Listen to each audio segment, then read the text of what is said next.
Hey, I'm going to show you how to transfer and hold your Shiba Inu coins onto your hardware wallet. To do this, I'm going to use my Trezor device that I've got, but this should also work with a Ledger or Tangem wallet.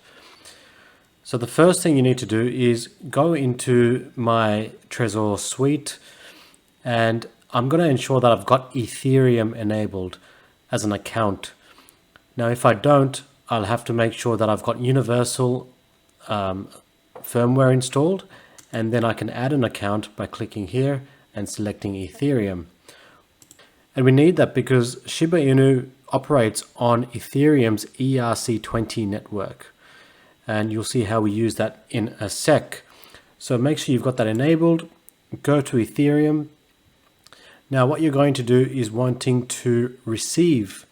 You want to be transferring your Shiba Inu into your Ethereum receive address. So let's show that address.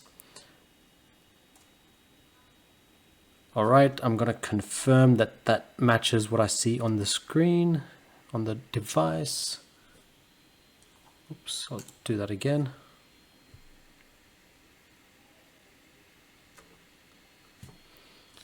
Okay, copying that address. Next, what you're going to do is go to your exchange where you're holding your Shiba coins. And in this case, I'm going to use Coinbase. I'm going to then send.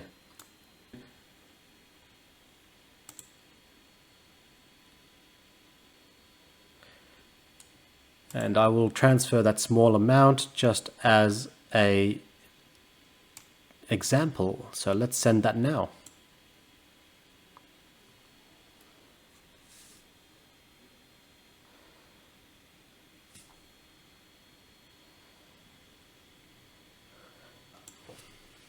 Okay, now that that's sent, where this is going to end up is within your Ethereum's tokens tab. So I'm going to wait now for a few minutes and we should see the Shiba Inu coin having been received and being held within our tokens under Ethereum. All right, there it is. You can now see it's listed. The only thing is it may not list the price. It may or may not, depending on the software that you're using and your hardware wallet. But effectively, it's that simple to be able to transfer and hold your Shiba Inu on a hardware cold storage device. Hope that helps. Please like and ask any comments in the section below. Cheers.